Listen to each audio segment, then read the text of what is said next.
symptoms or see it anywhere. It just happens, somewhere in the world. And also, I think maybe an anecdote to kind of reiterate the point of pandemic politics. When COVID broke out in the world, right? That was February of 2020. I was traveling from Germany to Kenya. And at the Kenyan airport, at the beginning of February 2020, they were checking temperature of every passenger who got out of the plane. That's February 2020. When I arrived back in Germany in the beginning of March, that same year, nothing. No temperature controls, no addresses, nothing. Everybody just got out of the plane and went into the world.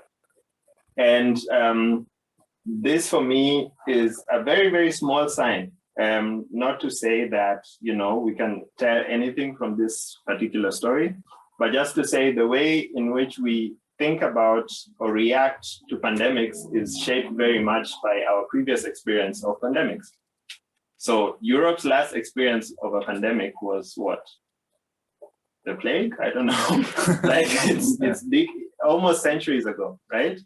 But when we hear pandemic in Kenya, we think, Ebola, because we had outbreaks in Uganda and there were also cases in Kenya. So the idea of pandemic management rings different bells in Kenyan heads than it would in German heads, for example, right?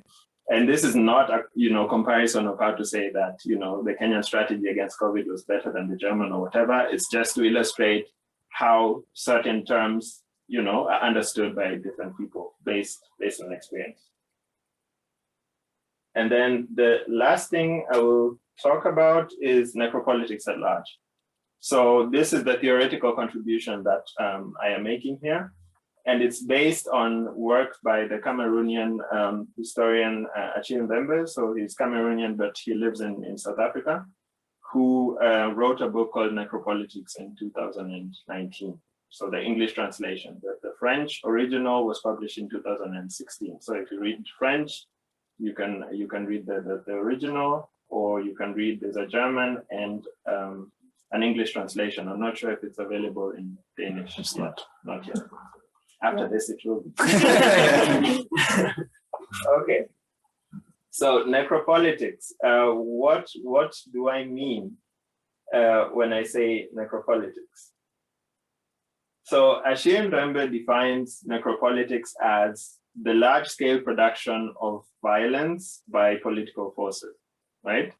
So we tend to think of violence as a very, especially structural violence. We think of it in a very passive way. So violence just happens. It's floating above societies. Like if you think of places like refugee camps, that's a site of violence, right? But who is doing this violence? Because you just think, okay, it's a refugee camp, violence is happening there. Yes, it is, but like somebody is actually doing this violence. And it's not easy to identify this person, because if you talk to the guard, he'll say, I'm just doing my job. If you talk to the person who employed the guard, he'll say, I'm just doing my job. And you keep going up this chain until 26 people later, you arrive at a minister, a permanent secretary, or whoever. But this violence is shared all across this chain, right? It comes right from the security guard who is just doing the job and goes all the way up this chain of 26 people to the permanent secretary or ministry official who kind of, provided money to do this. And that also goes back to democratic parliaments who approve budgets to do migration management in conditions that then result in the refugee camp, right? So it's a very complex web or a very complex trace of the distribution of violence. So the purpose of the term is to kind of give a name to that specific form of violence that you cannot attribute to a specific person, or that is shared amongst, an undefined number of people in society. And Mbembe's definition is actually quite specific. So Mbembe's using the word necropolitics differently. So he's the one who kind of coined this idea. And what Mbembe says is necropolitics is the production of violence by political forces, but he specifies that it operates by inverting life and death. So instead of being a form of politics that kind of supports and affirms life, it kind of supports and affirms death. Of course, not directly. Nobody would say, you know, we want you to die, or we're kind of organizing and managing death, right? Every government will tell you. I have a very funny example from Kenya where on our way from the coast to Nairobi, the police stopped the bus we were on, and they got onto the bus and they were kind of checking safety belts, right? So if everybody has a safety belt on. And of course, a lot of people didn't have safety belts on. And when the police got on the bus, everybody was kind of quickly putting on the safety belt. And what the policeman said, very typical Kenyan police, was, you know, Kenya loves you and we don't want you to die, right? So which is why we are kind of telling you, we're advising you to wear safety belts. So there was this a moment where like the state became this almost, you know, parental figure of a police person, the official of the state, telling you that the state loves you, which is of course very cynical, because if you've been to Kenya, if you're Kenyan, you know what a shitty government that is. But this policeman in that moment believably kind of, you know, implored all of us to do it, not because we should love our country, but because our country loves us and our country needs us. And I think this is a very striking translation of how state power works in this moment, because he's the one in a position of power. He's still the policeman, he's still the one with the gun. He's still the one that will arrest you if he decides to, right? But in that moment, he's able to translate his power into a form of kind of mutual relation of care, where people who are addressed kind of feel obliged to, you know, follow rules because they think, you know, the state kind of loves them.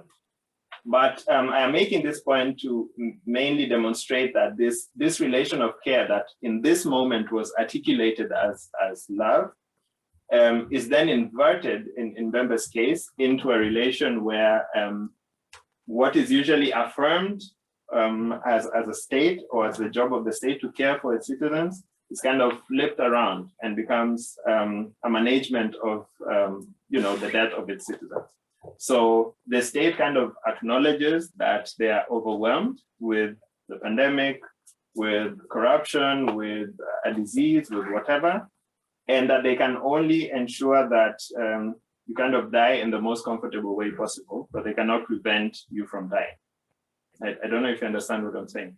So there's a shift from we want to make sure you live to we're just trying to save you from forces that we have no control over. And I think this is something that the corona pandemic showed us for the first time. The address, at least in Germany, I don't know how it was in Denmark, when the pandemic hit and then there was a lockdown, Merkel had this address to the nation on TV. And I think historians will study this address for centuries, because it was very profound how desperate she sounded, you know, kind of appealing to people, you know, stay at home, wash your hands. She was not necessarily almost in tears, but you could see the desperation, like the measure of last resort to say, okay, the only way we can get people not to die is by appealing to them. Everything else, you know, we can try, but it doesn't necessarily work. So we have to appeal to people to kind of stay home and all of this. And I think this is also very telling of this relation where the state has kind of said, okay, something is beyond our control and we cannot guarantee that we will save you. And the only thing that we can do now is to make sure that whoever can save themselves receives all the support that they're able to kind of do that, right? And we'll do whatever we can on top of that. But like the initiative is kind of passed on to the citizens.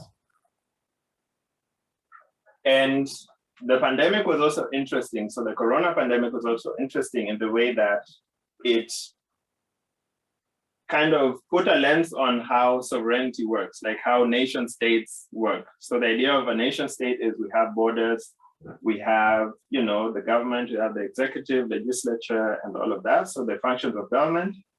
And the corona pandemic was, of course, international. So you could not deal with it on a state-by-state basis. You had to kind of find a kind of global strategy. What did states do when they realized that the corona pandemic was global? What's the first thing that happened? Close the borders, right? That's the first thing that they did, close the borders. Why? And what does that tell us about sovereignty? Why do you think states closed the borders? What was the explanation that was given for it? We're closing the border because stop people entering and leaving the country. Exactly. Reducing transmission, stopping transmission. Exactly. So the narrative that was given, the justification was, we're closing the border because we're trying to limit transmission.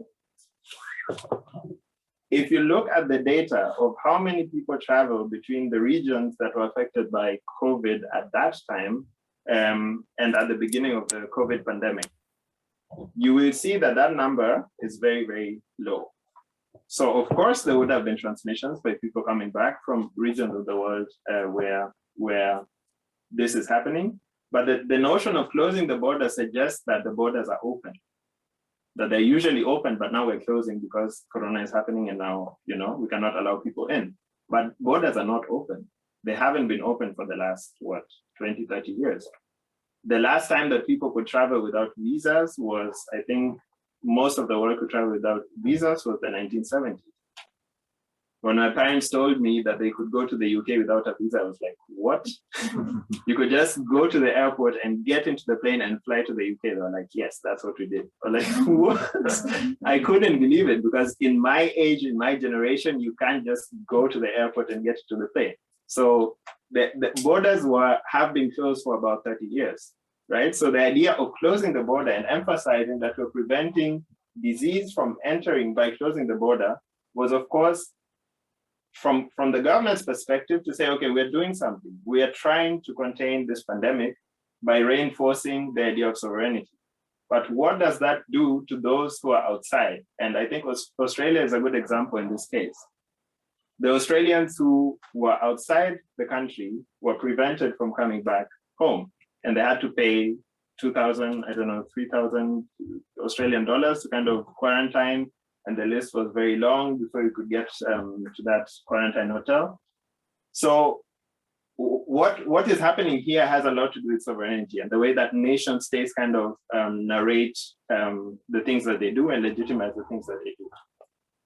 And sovereignty in this particular case became a case of determining or kind of controlling mortality or kind of managing mortality, in saying, so if you're within the border, when we close the borders, we will do what we can, but we still address or appeal to you to kind of save yourself, to kind of ensure that you don't get COVID, to kind of exercise restraint.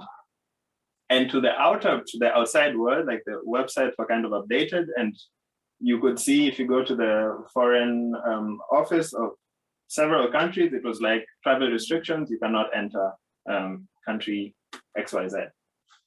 So the only way that states felt that they could deploy sovereignty in that particular moment was by kind of closing borders and reinforcing something, or kind of reinstating something that does not really reflect the actual case. So borders have been closed for 20 years. So when you say you're closing the border, you're not actually doing something, but when you say it, people believe you because people think that borders are open, which is kind of interesting. So Mbembe is concerned with sovereignty. So Mbembe is talking about war. Mbembe is talking about terror. He's talking about specific constellations of violence that are practiced by political forces. It could be ideological, it could be state violence, it could be domestic violence, but it's always informed by ideology, right? And what I'm trying to do is to translate this very specific notion of the production of violence to a structural level, to kind of trace this line that I talked about earlier, to say, how do we trace the line between the security guard at the refugee camp all the way up to the ministry official, to the people who make these budgets, to the people who vote for these people to make those budgets in parliament, and so on and so forth, right? So that's what I'm trying to put the focus on. How can we trace and look at this violence in a productive way to understand how it works? So are there any questions so far? Okay. Good. Then I will proceed. So let's start with the Covax. You've probably all heard about it at some point, right? So Covax is this program that was created, I think, late 2020, when it was clear that a vaccine is kind of being developed. And the goal of Covax was to distribute the vaccine that would be created to as many countries of the world as possible that would not be able to afford the initial vaccine. So it was founded by the Global Vaccines Initiative, I think it's called Gavi, and the World Health Organization. So they kind of came together and formed the Covax initiative. And I think Covax stands for vaccine access, or common vaccine access, or something like that. So that's the short, the acronym. So this was late 2020. When did the vaccine come out? It was early 2021. I think in Germany, the first doses were distributed by the New Year's, like the day of the New Year. So early 2021, we have the first doses kind of entering the market, being distributed to all people's homes, and there was this priority list kind of made. So early 2021, we're already seeing vaccinations being rolled out. So during the phase of development, while vaccines are being developed, everybody politically was saying that we'll ensure that these vaccines reach everybody, or as many people as possible, right? Within the country, we have our priorities. We'll start with the older people and then come down. But also internationally, we'll make sure through Covax that everybody receives this vaccine. This was 2020. By March of 2021, all these calls of we're in this together had disappeared completely. We're not safe until everybody's safe, completely disappeared from the headlines, from press conferences, from everywhere. It was nowhere to be heard, right? Priorities were shifted inward. So everybody was like, what's the priority within the country? Who are we vaccinating first? Have all the old people in the country gotten vaccines? Then there was this AstraZeneca crisis of, people getting blood clots and whatever. So everything just completely turned inward. So nobody was, looking at the international situation. Everybody was focusing on what their country could do. And it's very interesting that we had at this point the term vaccine nationalism. I don't know if you heard about it. This was used, of course, mostly in English-speaking media. And what the term vaccine nationalism suggests is that nation states, by definition, behave in a selfish way when vaccines are involved. Right? Because it's just vaccine nationalism. They have not stated which countries are being vaccine nationalists. I've just said vaccine nationalism. So it's something that is made to appear as if all countries would behave the same way if they had vaccines. But this was a very specific phenomenon, very, very specific. The EU, the US, it's a handful of countries actually, that went ahead and bought up to 75% of the supply by, I think, March. So, no, by February 2021, 10 countries in the world, including, so the EU bought as a bloc, and then the US, New Zealand, Australia, Canada, Israel, and which other country? I think one or two others, had acquired 75% of all available COVID vaccines. This was after the whole of 2020, everybody was talking about distribution. And at this point, Covax had not received any. So from the remaining 15%, Covax had not received any of these doses. So countries like Bangladesh, like South Africa, were also kind of trying to buy vaccines at market value from the world market. And you can imagine the discrepancy between the EU with the ability to buy and a country like Bangladesh or South Africa buying the same vaccine at the same price at the world market at that point. So according to the UN Secretary General, by February of 2021, 130 countries had not received a single dose of the COVID vaccine, 130.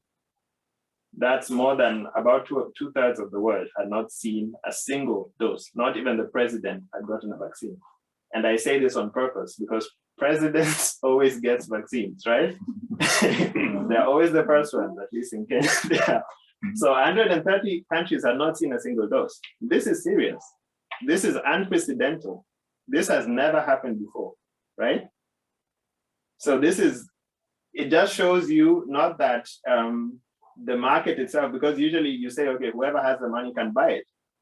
In February of 2021, even if you had the money, you couldn't buy the vaccine, right?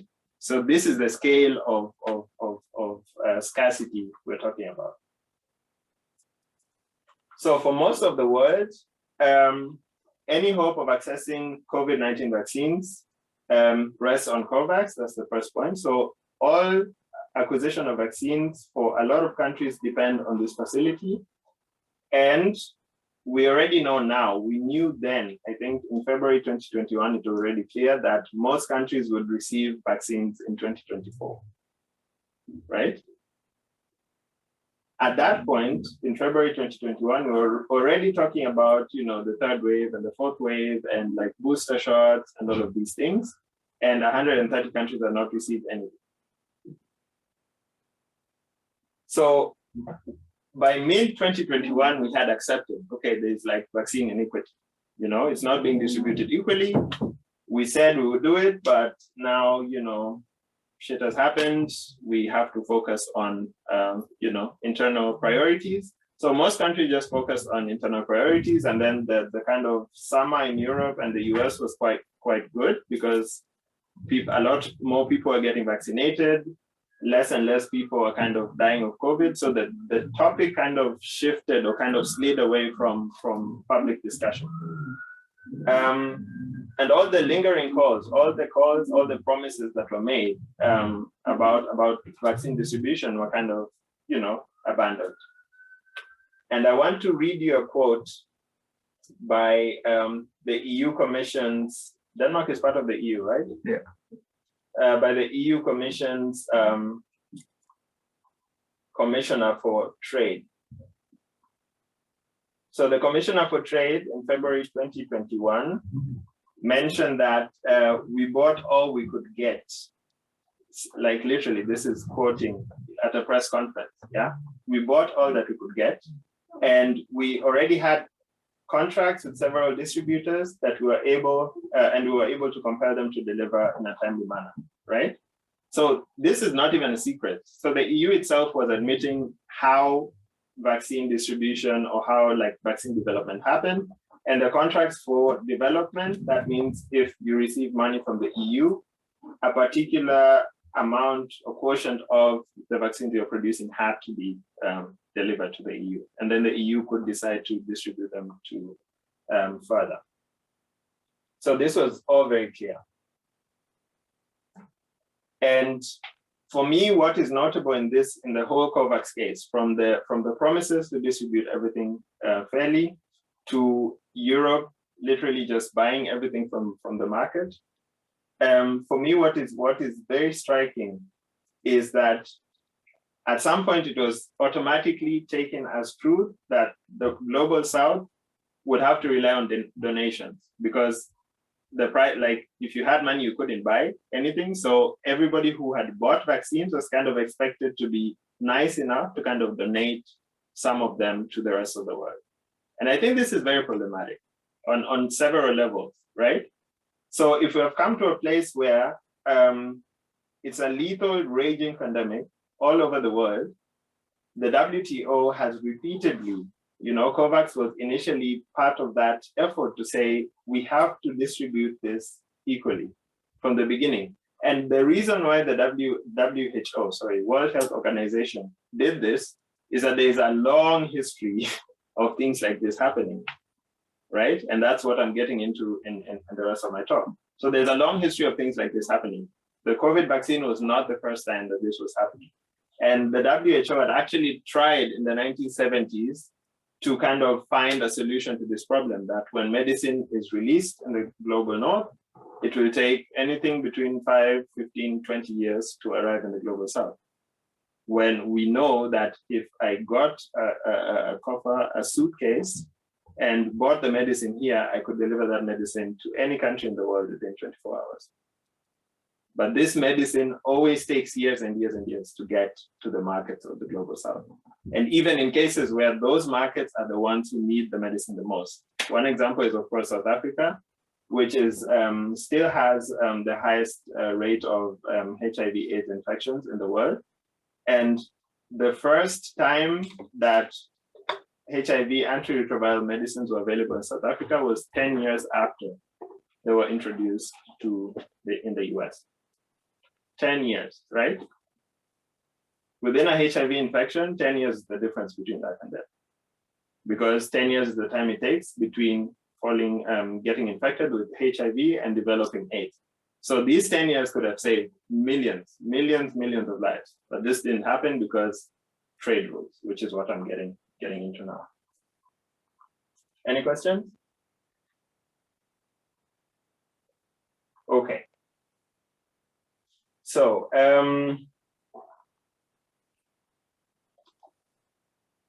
I've already discussed vaccine nationalism. Sorry. Okay, so for the second point, pandemic politics, I want to begin with a very, very short statement, which is that private patents and public health are incompatible. They don't work together. It does not work. COVID showed it, HIV showed it, tuberculosis shows it, cancer shows it. Literally all case studies that you take where patents are involved on the pharmaceutical medicine development side and delivering this medicine to patients, it has been a catastrophe. Like people have literally died based on this decision to uphold patents and maintain public health. So what is happening is that a lot of countries, or at least the ones with power in the world, want to maintain both. They want to say, okay, we want to keep private patents because we want innovation. We want our scientists to have their careers and develop medicine and put them on the front pages of newspapers and say, Germans created the vaccine, the corona vaccine, right? So everybody is always for that. So the governments are kind of really eager to have, private research, they fund the research, and then in the end, the companies get to retain most of the profits. And this is problematic because public health cannot work like that. Public health, and not just, the public system of hospitals and all of that, it has to extend all the way to medicine development, to the way we develop and distribute medicine. And I'm not talking about socialism here. There are different very capitalist funding models that work without patent, right? So you could, for example, and I think the COVID vaccine is a very good example of that. So the governments donated or kind of injected capital to the pharmaceutical companies who then developed a vaccine that the EU then bought from the pharmaceutical companies. That's a public-private partnership. That's a very, very trendy buzzword in the business world right now. Public-private partnerships in development, it's all the rage. So I don't see why this wouldn't work.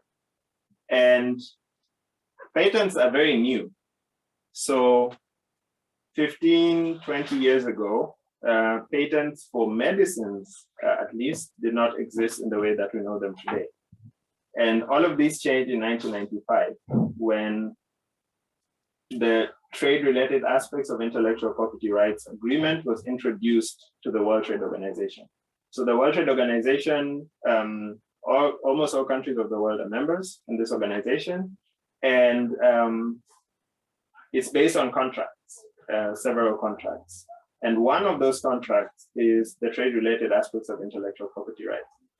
And this contract was brought into being at a time when most countries had completely different priorities. So we're thinking in 1995, most countries in Africa were less than 20 years old. So they were very busy with state building, kind of determining which areas of trade are important for the nation, like how to strategize and kind of create the developmental state. And the TRIPS agreement was introduced in the US in the 1970s. So the pharmaceutical lobby, including Pfizer, for example, there was a big campaign in the US at the time about copyright and piracy.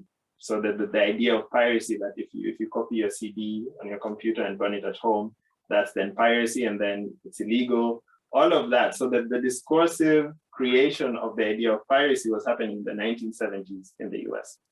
So during that time, pharmaceutical companies were also convincing congressmen and congresswomen that companies who kind of create models or similar things to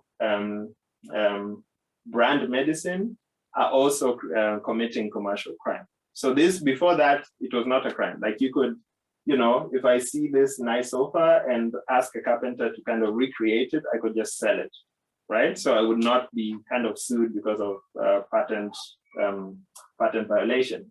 So this slowly came and was being extended into very many areas, not just you know, furniture, but also medicine, the idea of computer programs, for example. So software also became a very huge area, and patents were one of them. So pharmaceutical patents were kind of introduced into world trade. And from that point on, if you created a generic medicine before 20 years elapsed, that would be a crime. So you cannot create a generic medicine, because if you have the science of how to create a medicine, you can kind of create the same medicine that a pharmaceutical company is making and sell it at a lower price, right? So actually most of the world, that's how most of the world gets their medicine.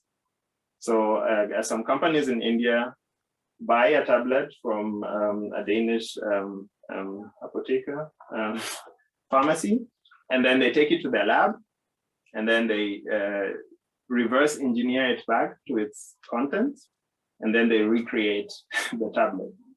And the most absurd thing about the TRIPS agreement is that even if this company that, you know, bought the tablet and reverse engineered it, even if it sells its product and pays the fine for violating the patent, the price would still be lower than the price they paid to buy this tablet from Denmark.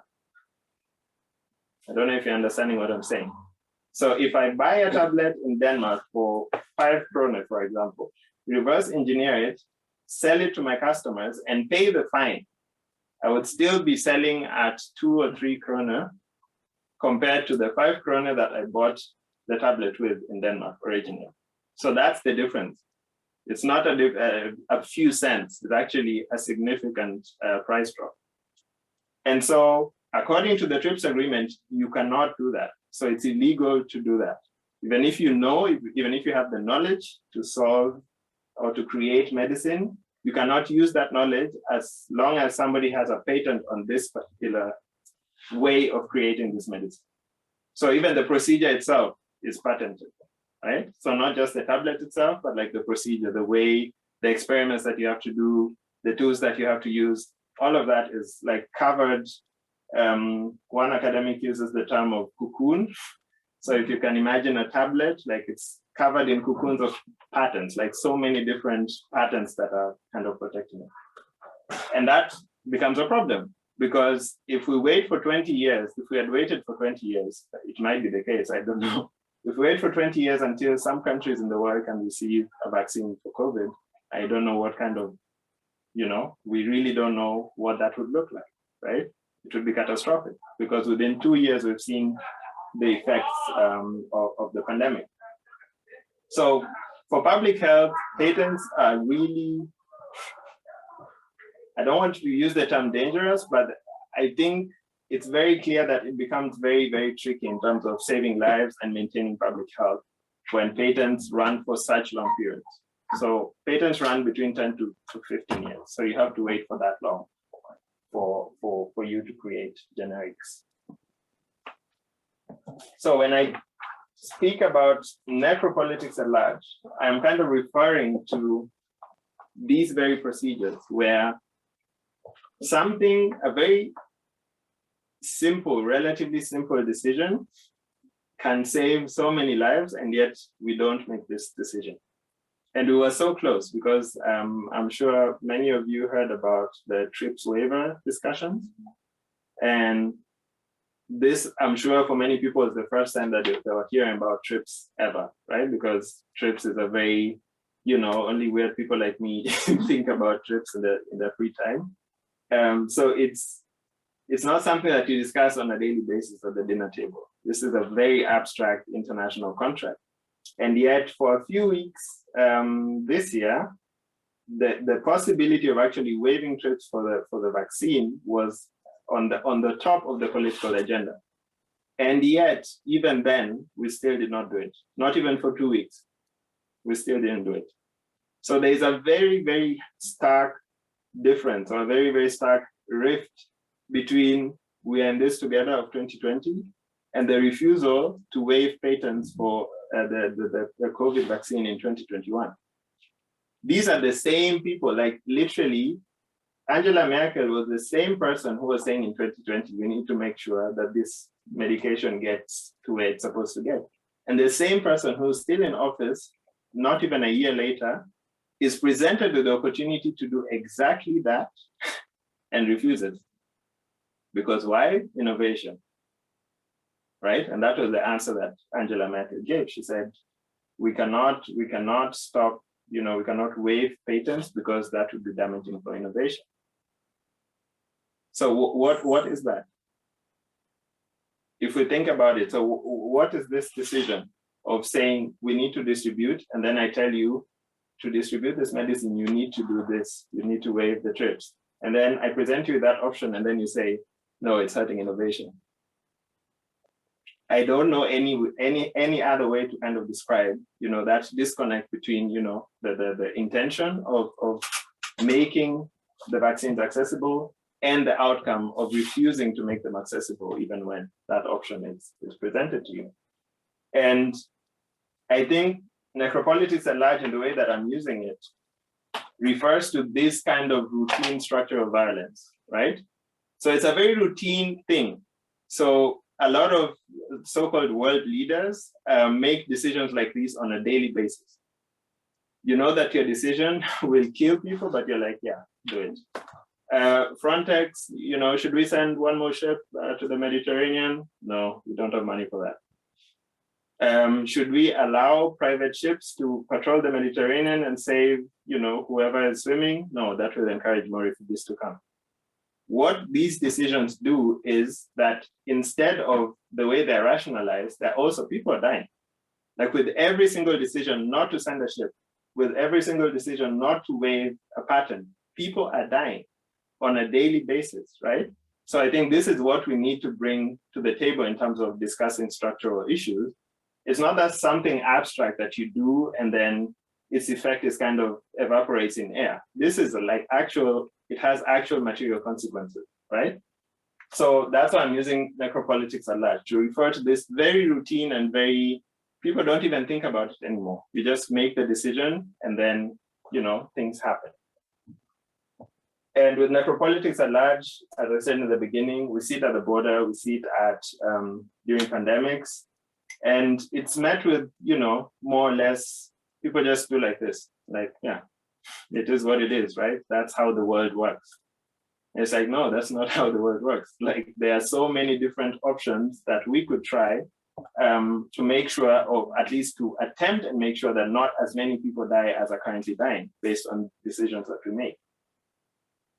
And this example, so the access gap or patent injustice or vaccine nationalism, however you want to call it, is, I think, one of the best or clearest manifestations of Necropolitics-at-large, where a majority of the world's population can be really left to die without consequences, right? So if they die of COVID, then they die of COVID.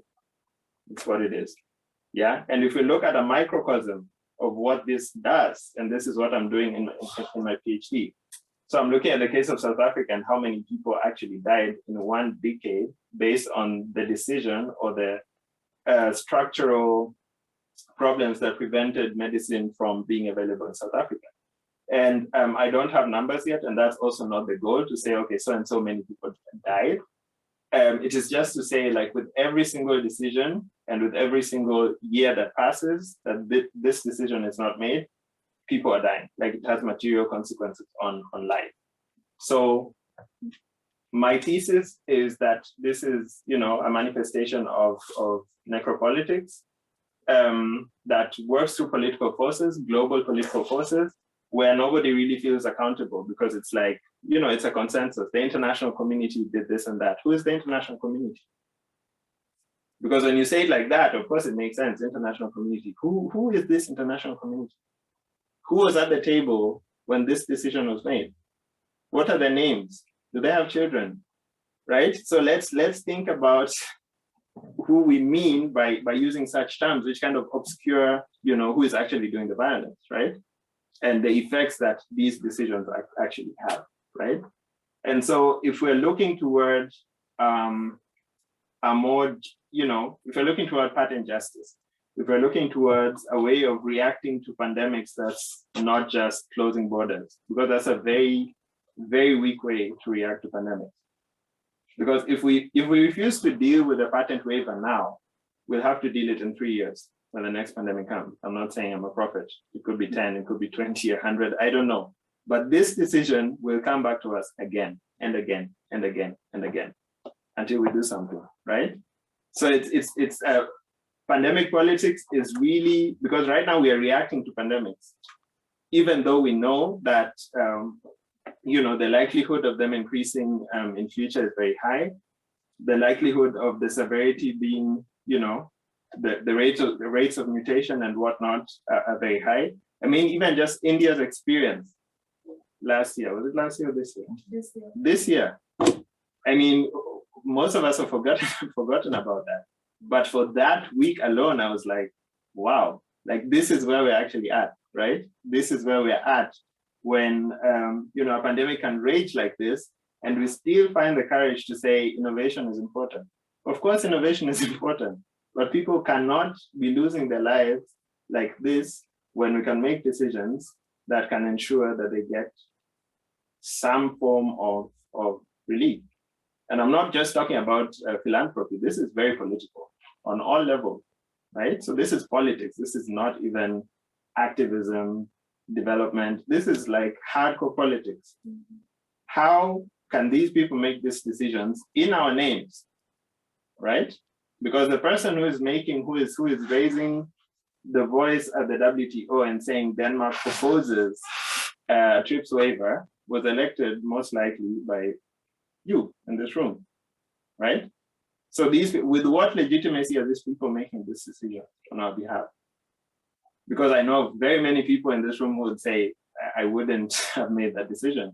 And yet, right, they are making this decision or they're raising their voice in the name of a country. And so this is why I think the term kind of helps us to kind of spread out the field and kind of look who is actually acting on behalf of whom, on whose mandate, with which voice and with which legitimacy, and how we can kind of, act against that. So I think the issue of patent injustice, like we've had historically quite a number of examples, and in the Q&A I can tell you more about the South African case.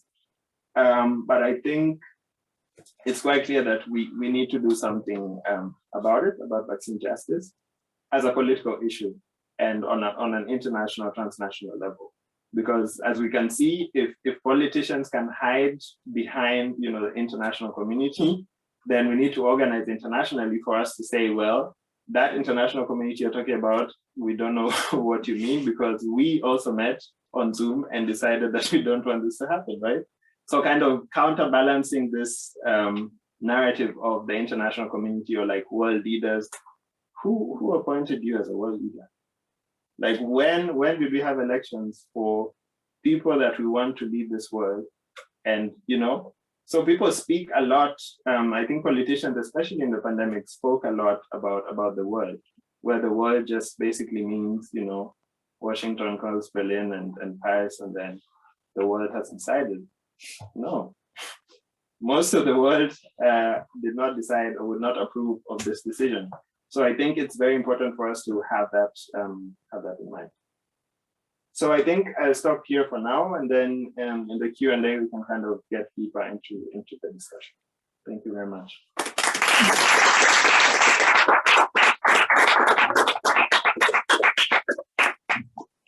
Well, thanks, Eric. I think this was a very interesting and actually quite eye-opening talk, because I think I speak for most of us saying that I didn't look at this in such a systemized way, and it's very easy to kind of lose track of what is happening. So it was really nice kind of round up on that, actually, and quite thought-provoking. Would you like me to moderate? For sure. Yeah. Okay. So we have questions. Yeah. Or comments. Or comments. Okay. I have a bit of a comments question, Mishra. So hello, Eric. My name's Red.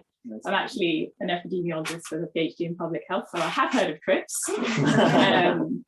But I'm really interested in what you were talking about with regards to the government's response of this is beyond our control, but we're going to, you know, help you help yourself. And I think the UK is a really interesting example of almost a one-upmanship of Angela Merkel, right? We turned around and we said, actually, we're not going to help you either. The concept of herd immunity, when it was first raised, is, I think, by definition, necropolitics, right? And quite overtly, there's no sort of beating around the bush with that. It was like, we're just going to let a lot of people die, and then maybe some of you will survive. It was like the Hunger Games of the pandemic. I think the point you make with the borders as well is really interesting, because the UK did something very interesting there as well. It never actually shut its borders, to the absolute shock of most people. But the truth is that, as you say, even if you say you're going to close your borders, they were never really open. And that's the economic bit, isn't it? Because in the UK, we're like, well, we don't care because we know they're not open to everyone. They're open to people who will make us wealthy. This is a preservation of our wealth issue. Whereas, you know, other nation states kind of beating around the bush with kind of, oh, we'll close them, but they were never really open. I'm really interested, and hopefully you'll talk a little bit more on how, like, community action like the TAC changed things in South Africa, and how WHO essential medicines relate to TRIPS. That's something I'm really interested in. I don't quite get. Sure. And also, just the last point as well, I actually don't think it can work within capitalism. I think there, particularly in pandemic states and emergency needs generally for help. I mean, even chronic needs, to be honest. There are pandemics and epidemics that are chronic, they're not acute, you know, if we think about diabetes and obesity.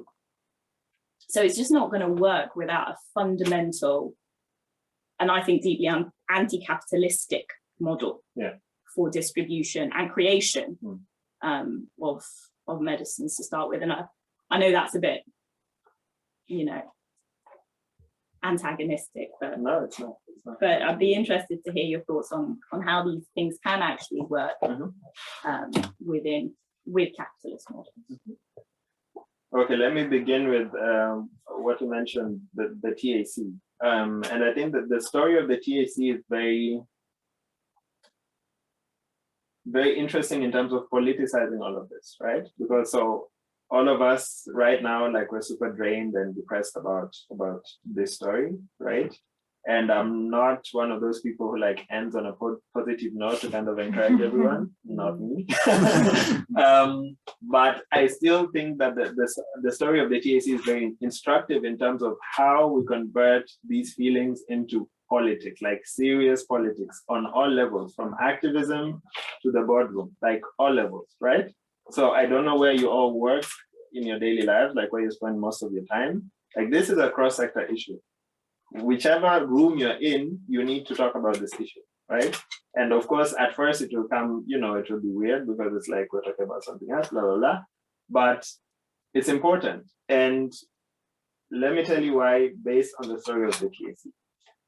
So, 1998 in Cape Town, it's about 6 or 7 years since the first cases of HIV were recorded in South Africa. I think there were 9 people met in Cape Town in front of a church and were protesting. And what they were demanding at this protest was that the government provide free medication to prevent mother-to-child transmission of HIV, right? Because it was available at that point, so this is 1998. The medicine had been available for, I think, 4 to 5 years. And so the first protest about this issue was not, acknowledge HIV, was not, provide counseling, provide condoms, provide none of that. It was, you need to prevent mother-to-child transmission. And people are really confused about this protest. They're like, first of all, HIV is not, because at that time it was still very highly stigmatized all over the world, in South Africa the same. They were like, well, what are you talking about, right? Because HIV takes up to 10 years to kind of turn into AIDS. For those 10 years, it can be very quiet. Like you don't see manifestations of the pandemic in society, right? So people had not seen, nobody had seen, a lot of people dying of HIV or AIDS. So they're like, this is, non-existent. Like people are talking about this disease, but I don't see anyone dying. I don't see, But the TAC were already thinking politically and generationally to say, if we don't prevent the transmission of HIV to kids of the next generation, then we don't get to a point where the public health crisis is so big that the government is simply overwhelmed. Right? Because the government was not doing anything because there was nothing. It's not like COVID where you're like daily numbers, because COVID was very quick. You had every day in the news, at least in Germany, such and such a number of people died today of COVID. And that, of course, is an argument on a political level to say, okay, we need to act. For HIV, this was not the case. The HIV proceeds very, very slowly. And people laughed at them. Basically, they were like, what are you talking about? All of you are men, or most of you are men. Why are you talking about mother-to-child transmission? What's going on? So the TAC was kind of founded with that protest, talking about mother-to-child transmission. And then they realized something, which was, of course, we went to this protest. The people who started this were, from an academic background, Marxist, Trotskyist, leftist. Nobody of the affected communities was actually at this protest, right? So the mothers who were, expecting children and who knew that they were HIV positive were not at this protest. So they went back to the drawing board and they asked themselves, so what do we need to do to make sure that the people affected by this pandemic understand the problem, one, and two, turn it into a political demand, a matter of human rights, a matter of citizenship, a constitutional matter, right? So they went back to the drawing board, and South Africa has very strong structures of community health. So the idea of, health is just something that happens, in the hospital, or you hear about, public health when there's a pandemic, is non-existent, because there are a lot of people who work within the community and that are, you'd have a community health worker with like 3 or 4 households, which they visit regularly, to kind of, just talk, see if they have any different needs, to kind of help and advise on different, slight ailments. So this system worked in the TAC's favor because they were able to leverage that system to kind of reach the people that they were looking to reach and say, okay, HIV is a thing. You might not have symptoms for up to 10 years. Your kid could get this disease and so on and so forth. And testing, for example, because testing, it was impossible to go to a place and get tested because health workers were like, if you come and say, oh, I think I have HIV, they would run, like literally drop everything and go. So it was important to get people tested in a way that's not, in a context that's not stigmatizing, and in a context that's very discreet, and to keep this in wraps so that the stigma does not turn on the people who live there. And so you had to find ways. You had to train people in testing, to send them to households with the test, to convince people to actually do the test, and so on and so forth. Within 2 years, the TAC was filling stadiums. Within 2 years. This is HIV, like the whole society is still stigmatizing this disease as hell, right? Everybody's terrified of it. People are like in denial and whatnot, but they still managed to frame this as a political issue. And the way they did that is to go to court and sue the government. So activists went to court and sued the government and said, the government is not doing its job. And the judges were like, yeah, true. Government, you're not doing your job. And government was like, what? So these guys went to court and sued us And our own constitutional court is forcing us to do this work. And that's exactly what happened. This had never happened before anywhere in the world. People are like, what is going on? So a South African constitutional court is forcing the government to kind of provide medicine for mother-to-child transmission. Within 3 years from this initial protest of 10 people, the government of South Africa was providing mother-to-child transmission medication in the public health system for free. Almost sounds like socialism, but it was protest, it was politics, it was, framing it as a constitutional matter of the highest level, right? And they managed to do this.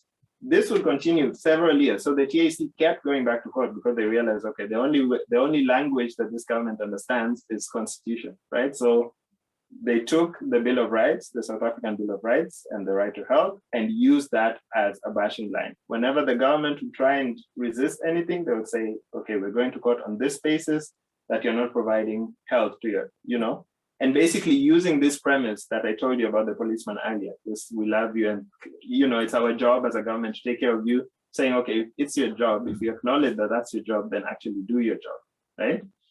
And of course, these were very particular conditions, but they were able to turn this very small matter, or a matter that was not affecting as many people yet, into a very political matter that people joined that had nothing to do with it. There were people who were just joining because they had friends who were part of this movement.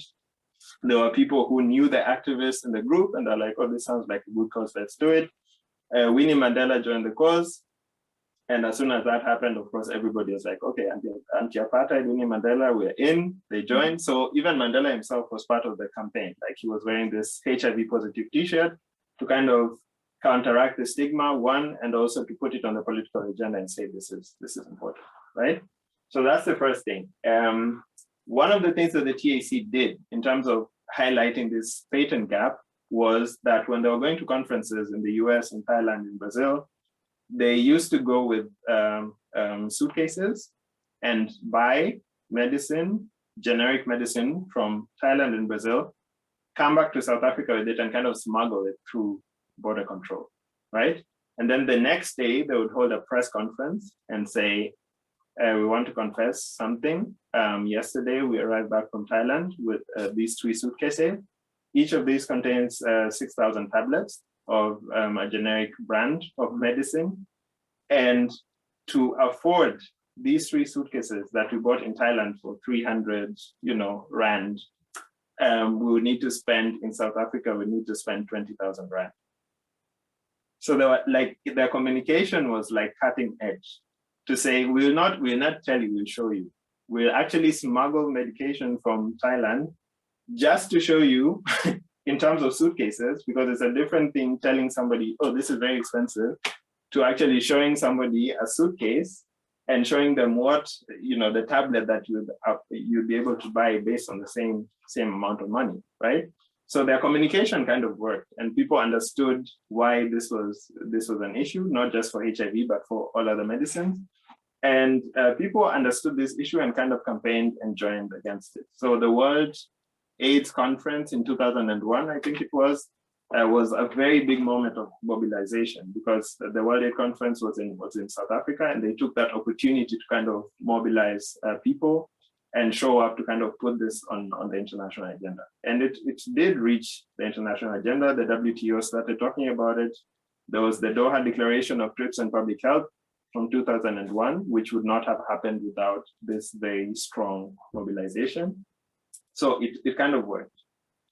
The other thing that you mentioned, that this cannot work within a capitalist system.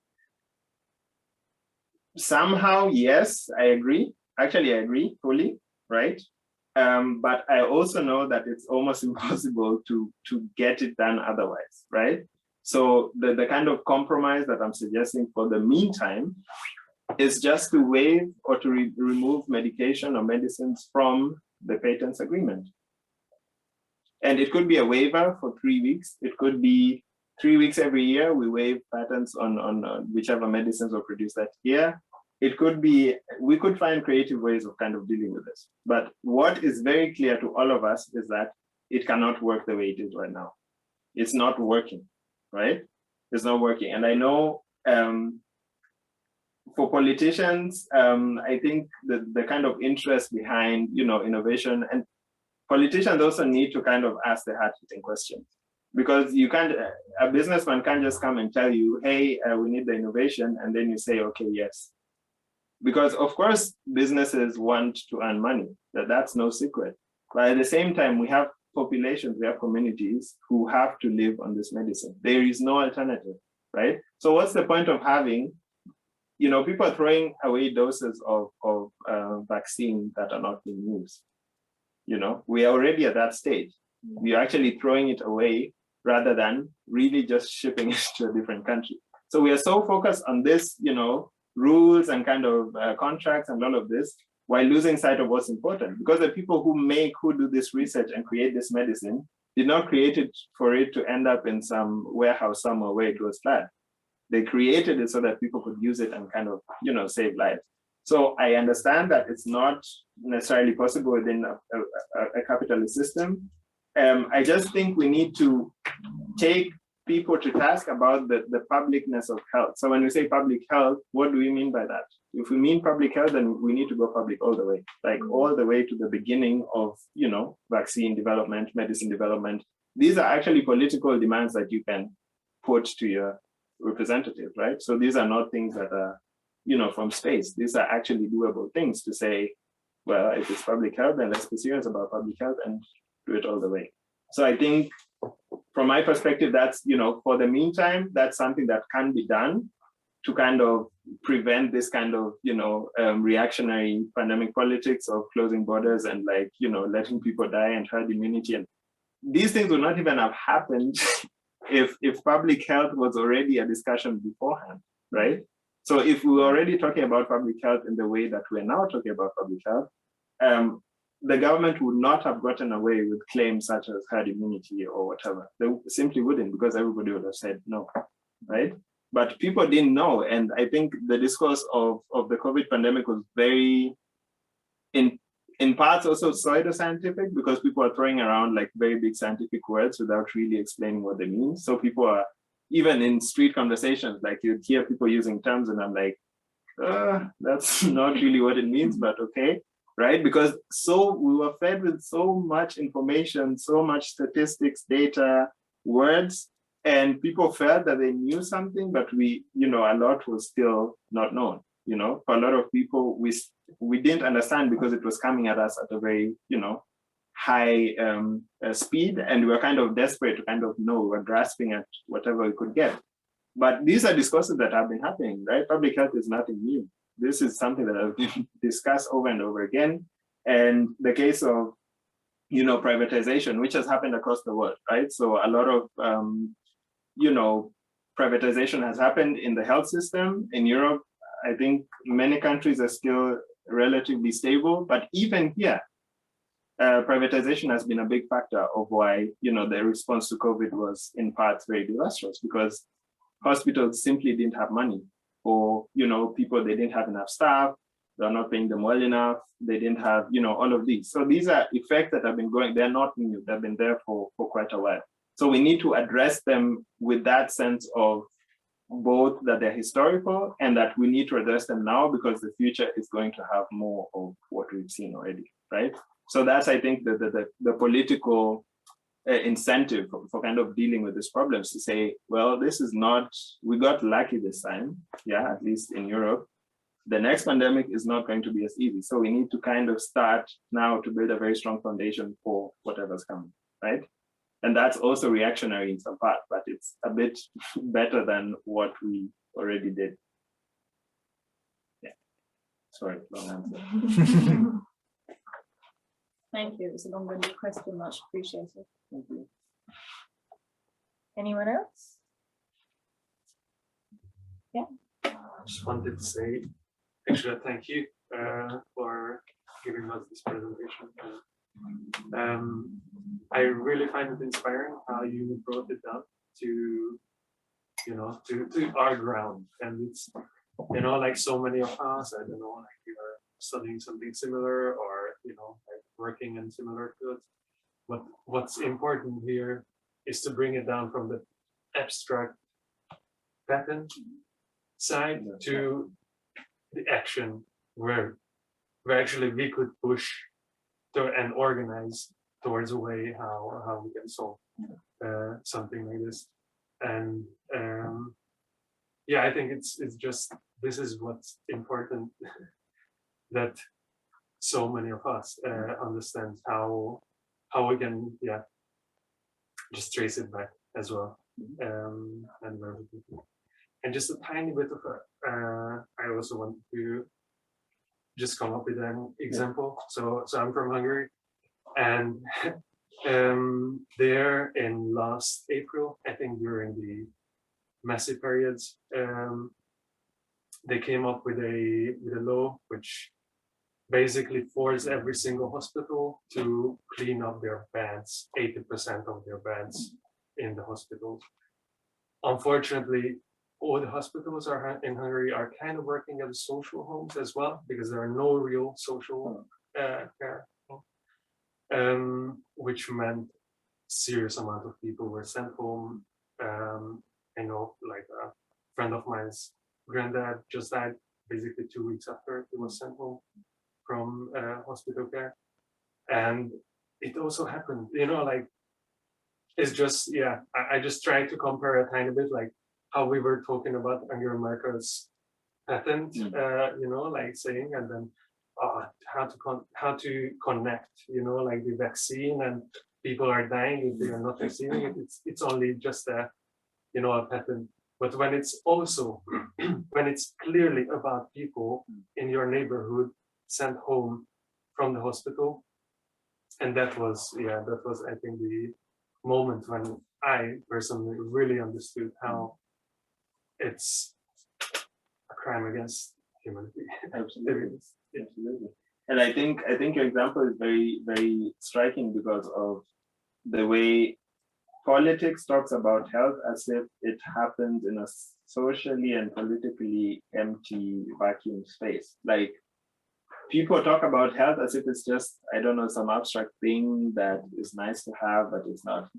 And I'm like, I mean, if this pandemic has not taught us that, then I don't know what we still need to see. Health is not something that you take lightly.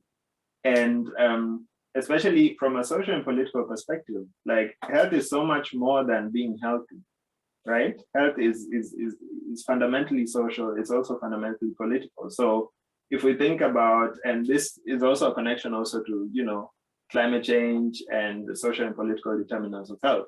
If we think about air quality, for example, right? Air quality is a public health issue, actually one of the biggest public health issues.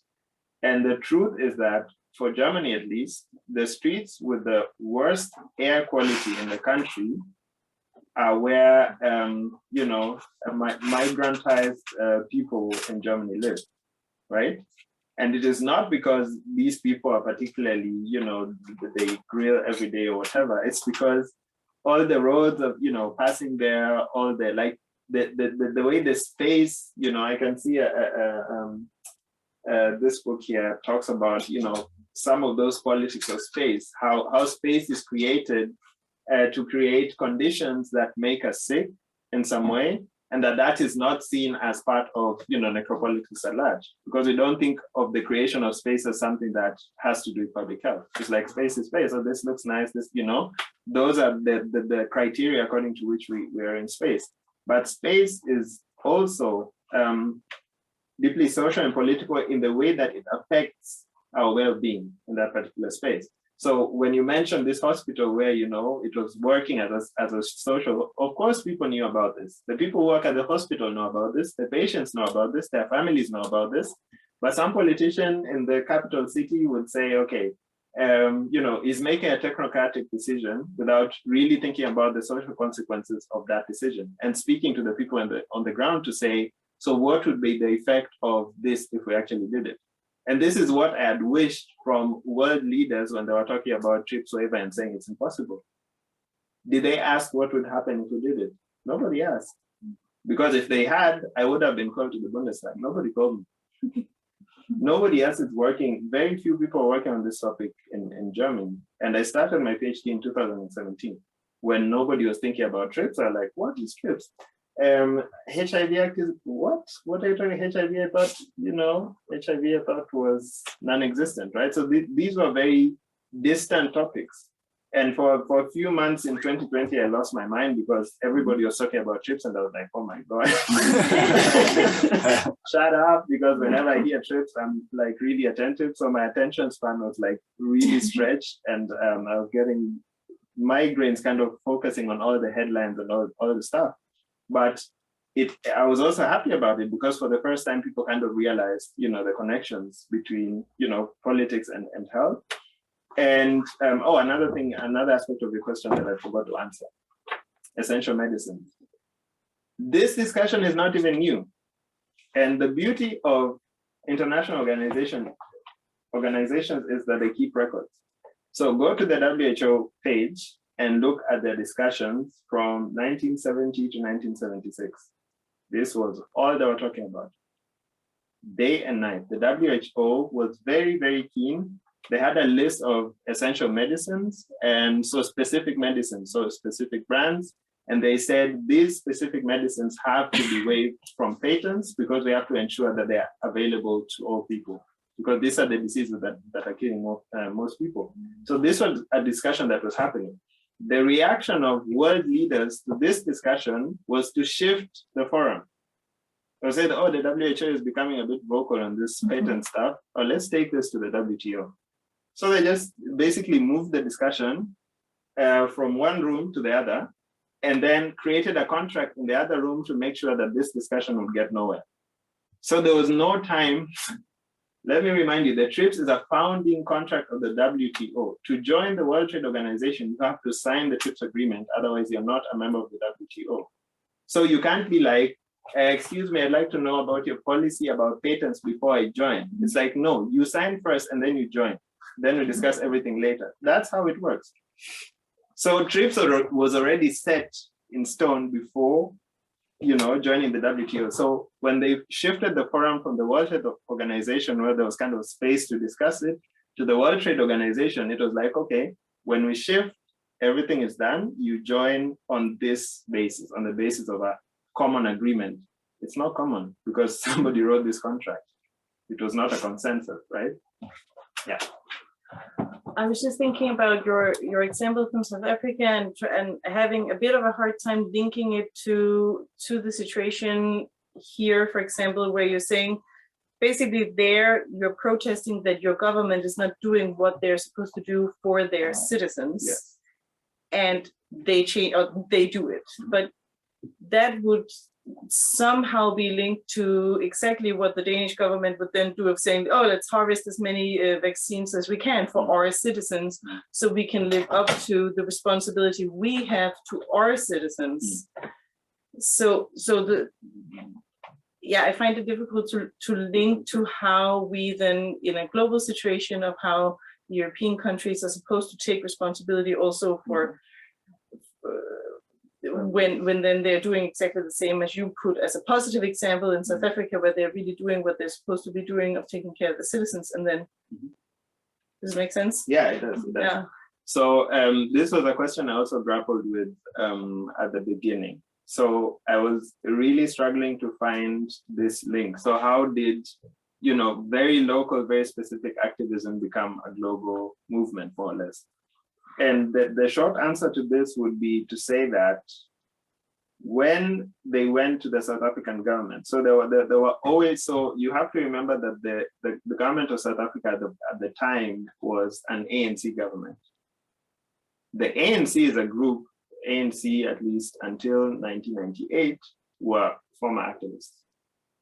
So we're not talking about technocrats, we're talking about people who are literally running with clubs on the streets 4 years earlier. So these were all activists. So you had a different kind of access to this government because they knew, if you framed it in a certain political way, they knew what you meant. They were more susceptible to your message than if they had not been, if they had been technocrats. So that's one particular kind of thing that kind of assisted the access. The other thing is that when they went to the government, they were coming from both sides. The activists were saying, one, we're suing you at the Constitutional Court so that you provide this medicine, but we're also pushing you to go to the WTO and make a case for a waiver or a disbandment of the TRIPS so that you are able to fulfill your responsibility within the country. TAC are my heroes. I don't know how they did that. I don't know how they communicated, because it's really complex. It's really complex to explain to a politician how your strategy will help, like this double-pronged strategy will help the government fulfill its own responsibility. So it's a very complex form of communication, but they were able to do that. And part of it was, of course, they had placards with faces of the Ministry of Trade and the Ministry of Health, and they were saying, yeah, you have blood on your hands and stuff like that. So the messaging was very dramatic. So of course, people on the street would see and they'll be like, why does the Ministry of Trade, what do they have to do with HIV? And then they would explain, right? So the idea was to kind of, highlight, responsibility and say, these people are responsible for death. And then when people ask, to explain to them how that is linked. So I think the strategy kind of helped them to place their message. And the South African government, realized very quickly, because they were under pressure internally to do something. And in order for them to do something internally, they had to go to the WTO and kind of, do that. So for Western governments, of course, it's a different thing. But at the same time, Western governments are the ones who are saying, nobody is safe until everyone is safe, right? I didn't say this. We have records. I have a list of Guardian articles of, different sets of states saying, this is not even 10 years ago, 20 years ago. They are still in office. Okay, Merkel is not, but the rest of them, they're still in office. So these are things that they actually said. So it's about holding them to account to what they actually did or said, in terms of saying, okay, so we have vaccinated almost everyone here. You are thinking about third doses. How about, distributing the ones that are left to different countries? Make it development if you want to. Yeah, if it has to be, make it development. But we already have everything that we need. We might need more at some point, but now it's more important to, prevent newer mutations, because that's the logic that they understand, than to give us the third dose, and then a gamma variant comes around and kills all of us, right? So that's the way I would suggest. I don't know if it works because I'm not familiar with Danish politics, but that's the approach I would take in this case. So I saw 3 questions. I start at the back. Yes. Hi. Hi. Thank you, Eric, for an illuminating talk. First of all, I'm actually completely convinced about the framework that you presented. I am able to connect the dots. And my question is basically taking the conversation a little ahead, since I agree with patent justice as the concept that you put ahead. And when I put this theoretical contribution of necropolitics in particular in the context of my country, which I saw in this year, this is the question that arises.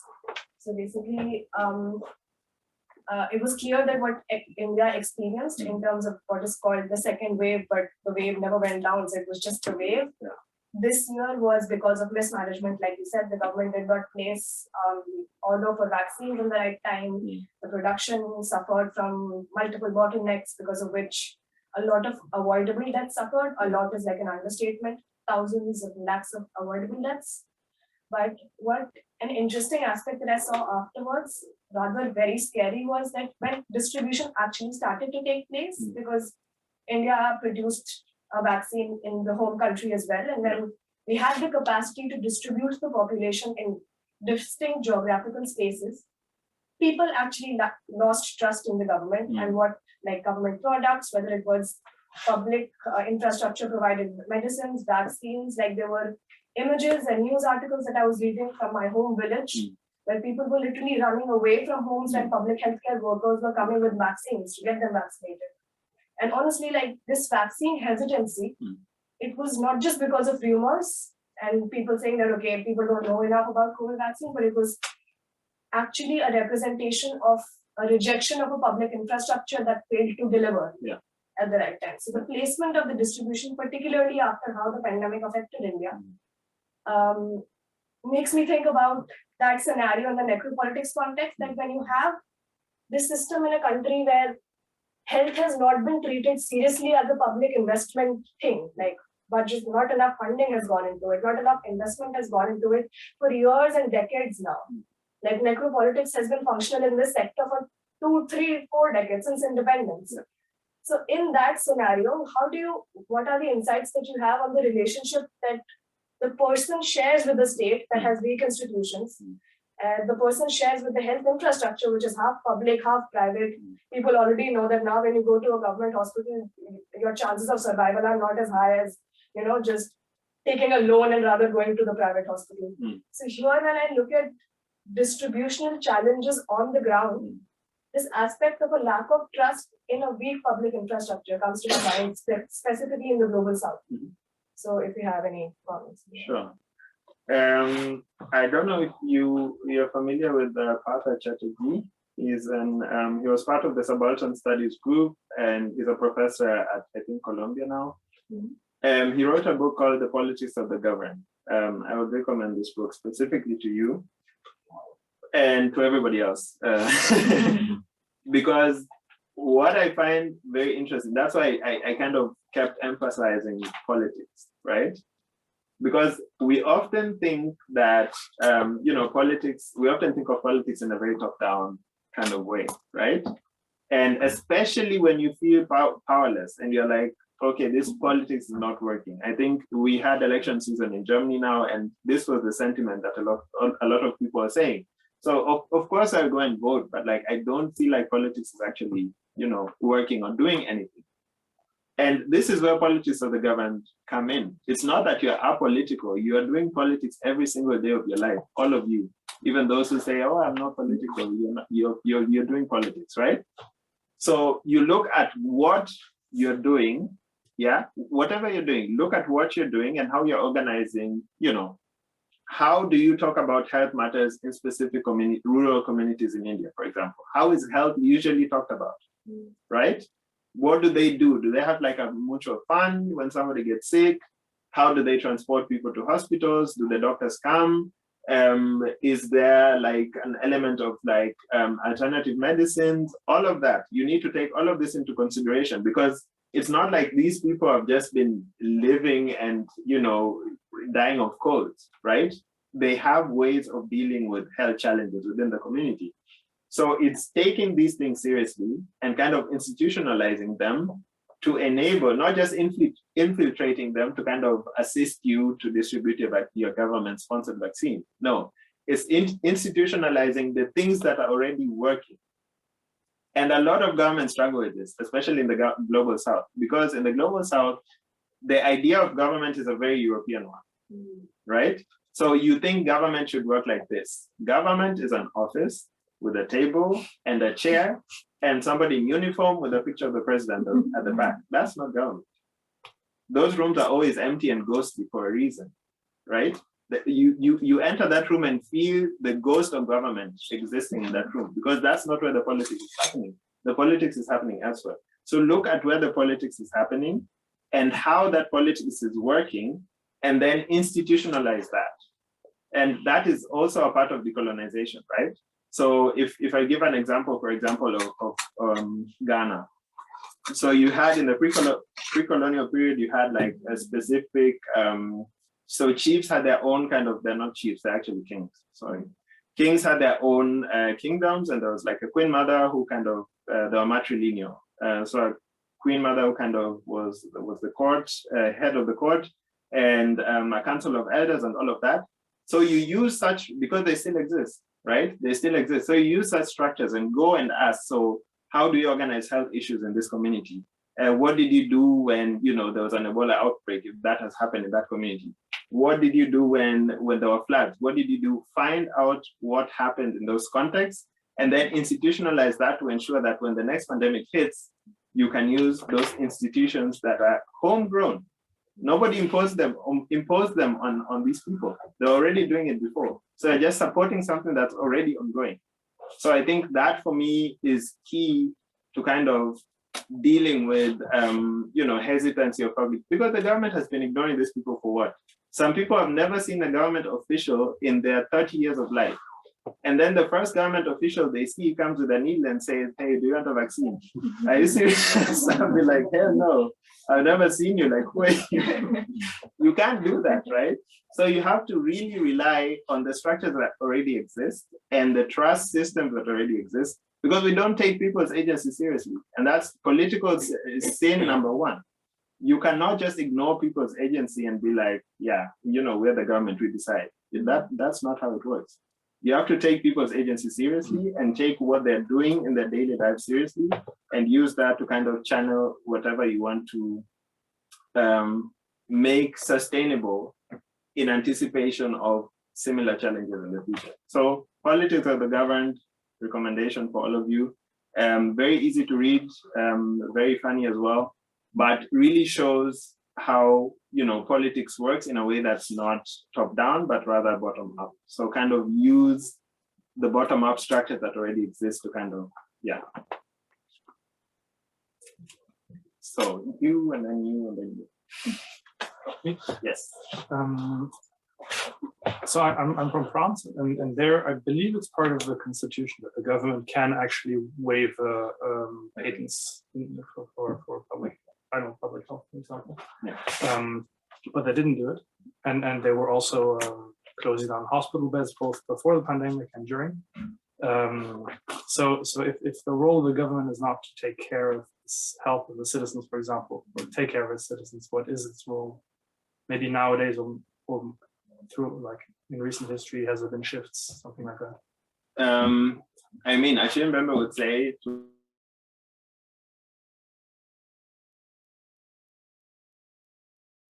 manage the debt, right?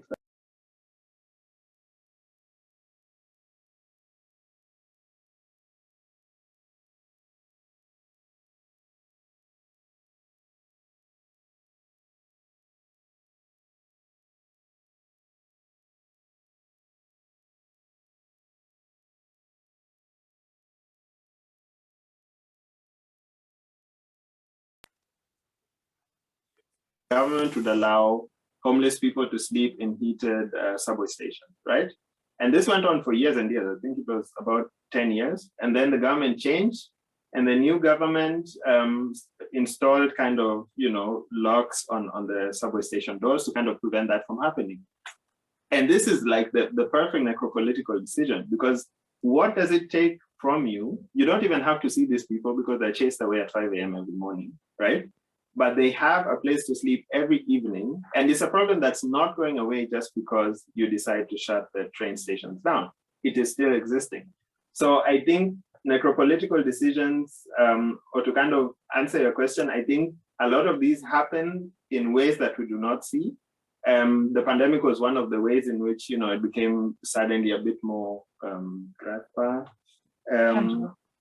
tangible, yeah. But before that, it was also happening to specific groups of people. There are small groups of people where the government assumes, oh, nobody will hear about this, right? So if we just, you know, take away homeless people's place of sleep, you know, there won't be an outrage, it won't be a title page story, it won't be. And that's why I keep talking about politics, because imagine if the editor of a major newspaper would have decided to run the story as a front page. What would have happened then? And these are the decisions I'm talking about. So if people can make necropolitical decisions, we can also make the decisions that kind of counter these necropolitical ideas, like just kind of disturb the stability with which people can make decisions that are very, very unnecessary, that lead to a lot of suffering, and in the worst cases, actually death. So yeah, I think that government has shifted in the sense that it expects people to be thankful for things that it was doing for years and years, right? So for social, for example, social assistance, yeah? Governments are becoming very aggressive about, very assertive about social assistance, and they actually expect people to be kind of thankful and, you know, make no demands, right? So if we give you this, all you have to say is thank you, and that's it. So if you kind of become more assertive, and if they delay your transfer to your bank account, for example, by 2 days, and then you kind of complain, they're like, who do you think you are, right? So governments have become very emboldened to kind of say, to kind of discipline these people who kind of demand their rights and say, even within social help, we have rights. And it's your job, you're actually doing me a favor as opposed to the other way around. Because governments are kind of employing this or kind of telling it as if it's a favor to its citizens. No, you're the government, right? That's why you're there, right? And if you think of it collectively from its original idea, then that's what the government should be doing and not a service towards the citizens. So that's, I think, for me, the major shift that governments are becoming more, yeah.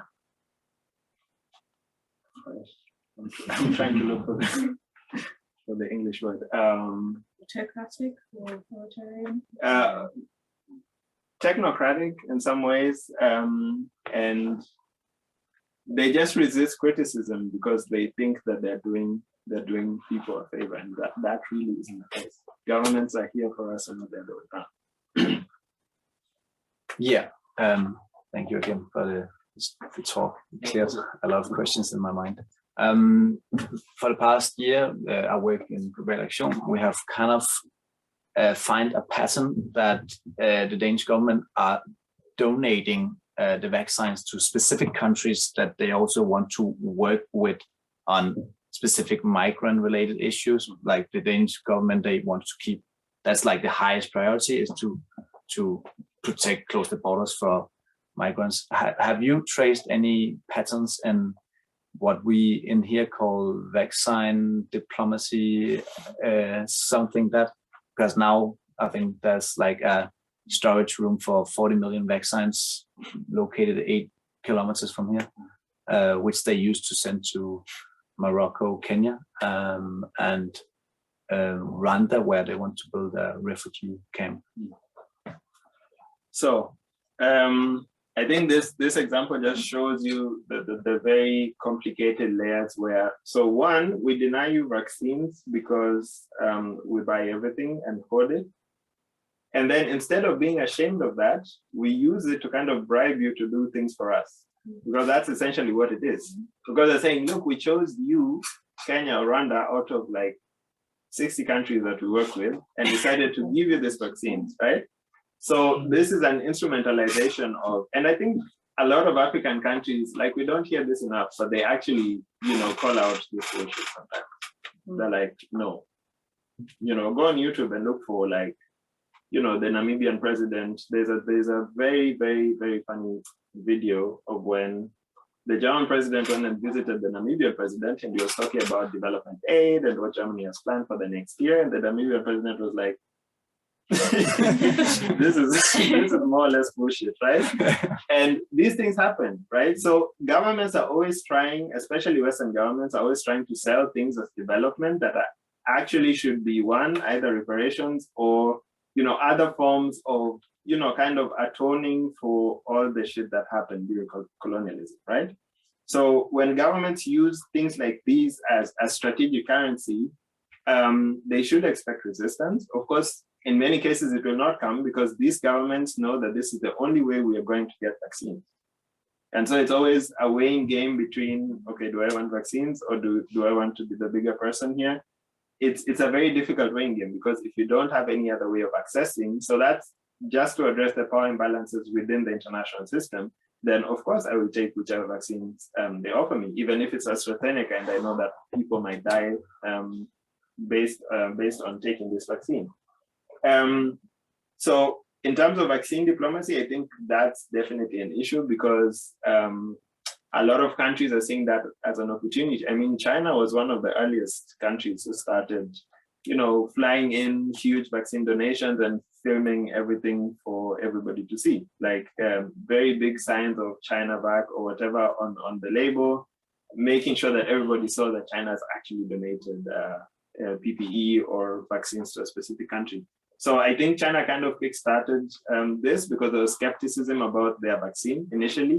And then when countries realized that they are not getting all the European vaccines because they had been bought out, then this kind of became a competitive kind of to and fro between governments, but also between political actors in the development sector who are kind of hoping that the rebound, like after the pandemic, that vaccines will be a kind of driving factor in ensuring that some strategic points are, really fixed within development work.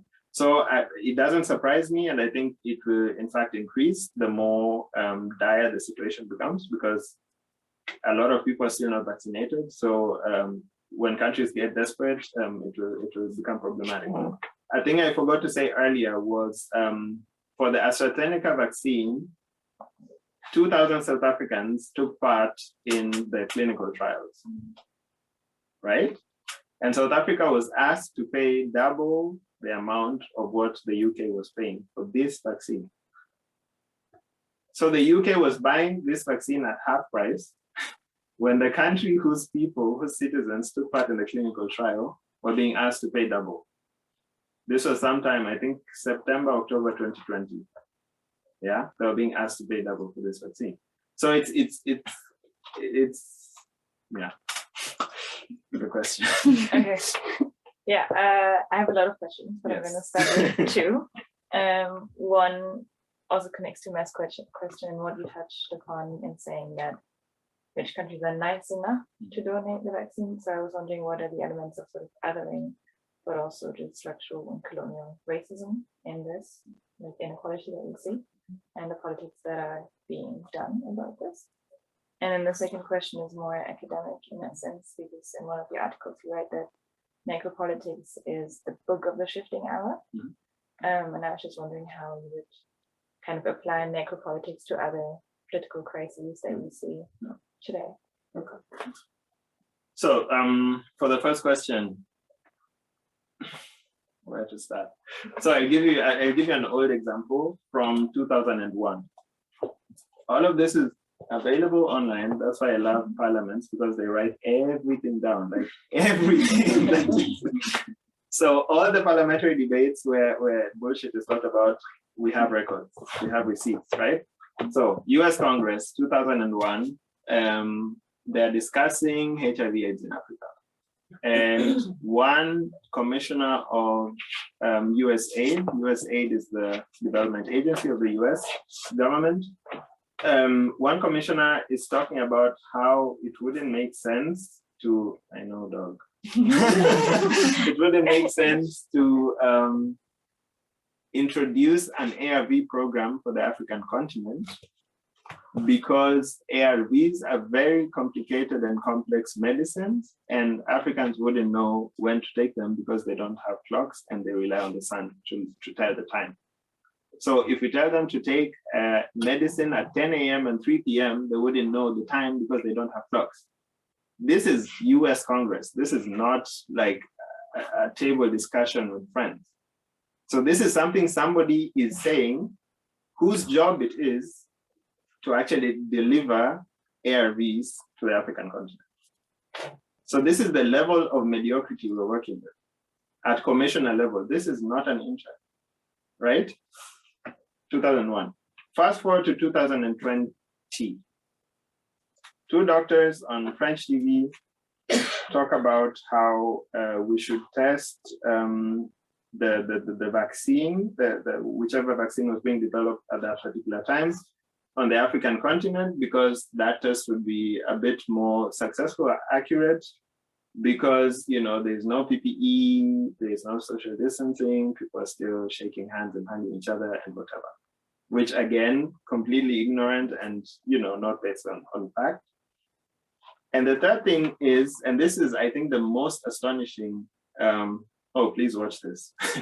Melania, not Melania, what's her name? Bill Gates' spouse is called Melinda. Yeah. Melinda Gates.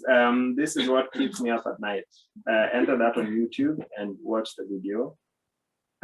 Sit down while watching, because it's really something. Melinda Gates, this was CNN, an interview in CNN, and she was being asked about, so Melinda Gates, I have to remind those of you who don't know, Melinda Gates is part of the Bill and Melinda Gates Foundation, who are some of the biggest donors to the World Health Organization. So they support a lot of the work. I think they provide actually much of the WHO's budget.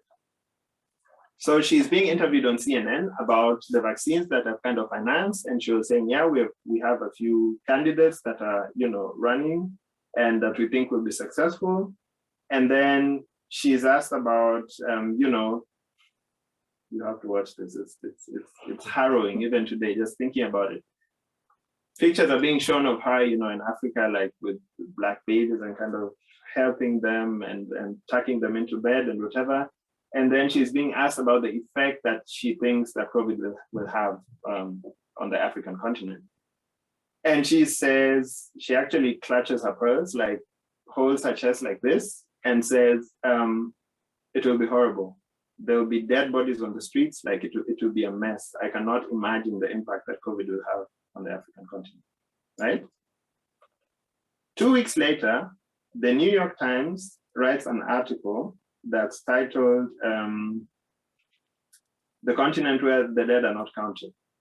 And in this article, they talk about how they think that the COVID deaths on the African continent are much, much higher than they say, than official numbers are, because, the records are not being kept properly, and, the coffin makers are kind of inflating the numbers, so you don't really know how many people have actually died of COVID.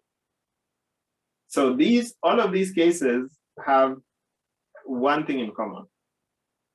The thing in common is actually very contradictory, because on the one hand, there's a lot of concern that Africans will die of COVID.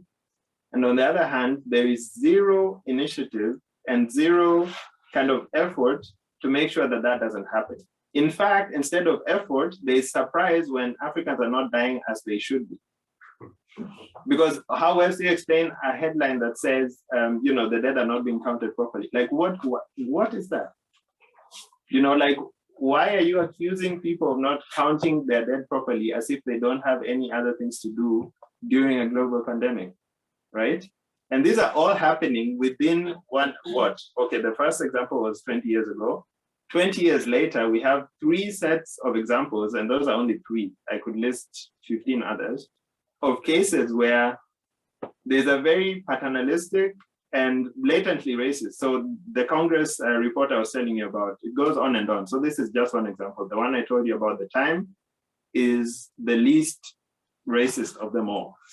So it goes on. So he continues with his report and keeps saying racist things to explain why HIV medicine should not be provided on the African continent. So there's a lot of structural racism that happens also on an individual level. And I think this is what is interesting about this. So necropolitics is not always abstract, right? So you can find very specific, very personal incidences of individual, like racism articulated on an individual level, that then affect policy responses for decades. Because this one guy at USAID at that particular point was racist, the policies of the USAID on HIV/AIDS in Africa for the next decade were affected by this decision, right? Which is documented and testified in Congress. So necropolitics is not always just, a very big abstract thing. It is always sometimes very, very personal and very direct, because people are just racist in some contexts. The other example of, to the second question that you asked about other manifestations of necropolitics.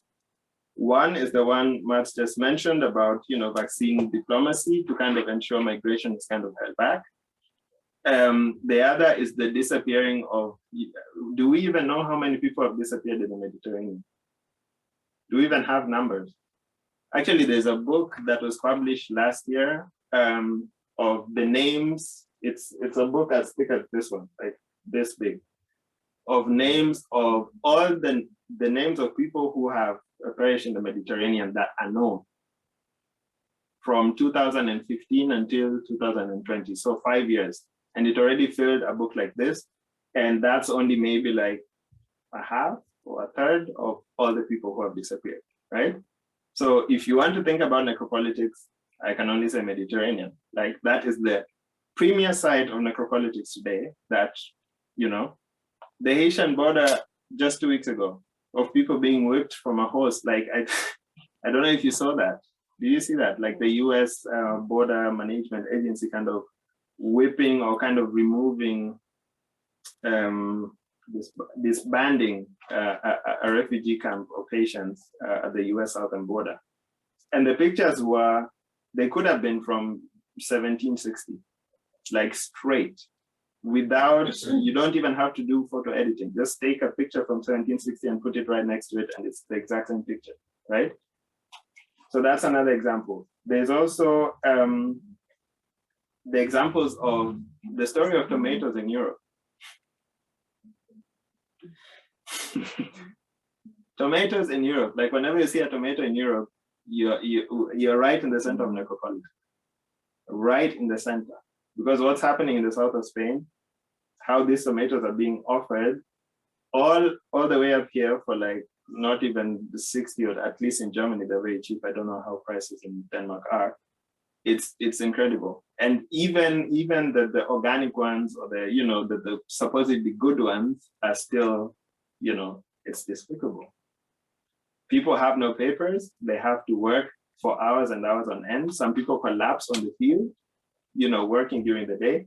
So there are a lot of cases of, right? A lot of cases on necropolitics. And that's why I think our political responses have to be that wide ranging. Like they have to be, it's good to work on specific issues, but always to maintain the interconnections to neighboring issues, right? So if you're working on a specific cause, always remember that this cause has a lot to do with another cause, and keep your ears and eyes open also for your, your fellow activists, your fellow politicians, whoever you are. That's why I'm saying you don't have to be an activist. Wherever you are, you can find ways of working on a specific issue and kind of using the information and knowledge that you have to kind of challenge, some structures or challenge some decisions to that effect. Because these things are very, necropolitics is spectral, right? It's a modus operandi of society. That's what I meant with that it's very defining for our time. It's a very, it's like a blanket just over most of us, right? And we're so busy because of capitalism. We're so busy, like, working, trying to earn money. And, you can't blame people for that, right? People are so busy with their surviving that you don't really get time to, take a step back and actually look at what is happening. But what is happening is actually that, and I think that's part of the reason why people don't really want to engage with it, because it's heavy. It's heavy stuff. And it's so ritualized and normal that it's not exceptional anymore. So if I say, look at tomatoes from south of Spain, people are like, yeah, what about it, right? Because we've just gotten so used to it being the way it is. In fact, we're expecting the price to go even lower, that we no longer think of it in that way. So I think these things have become structural, and we cannot let them continue to be. We simply can't. At least I can't, right?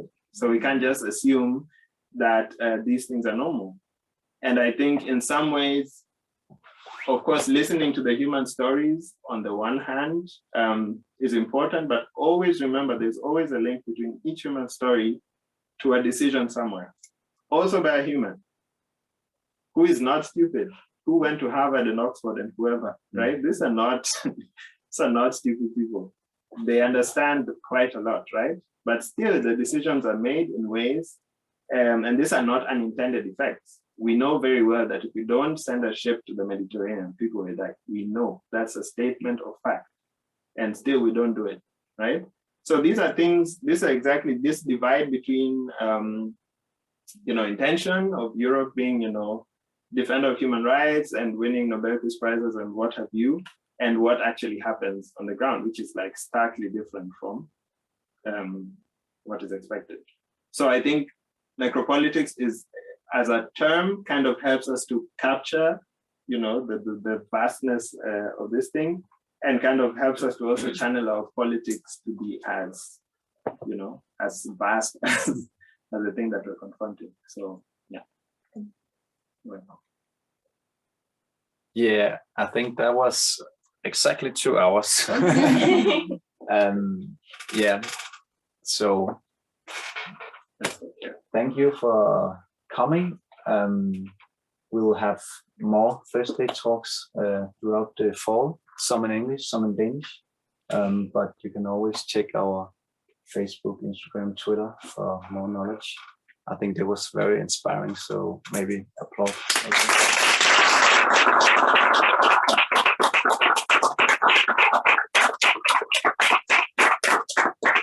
And if you want to stay and have a beer, please do.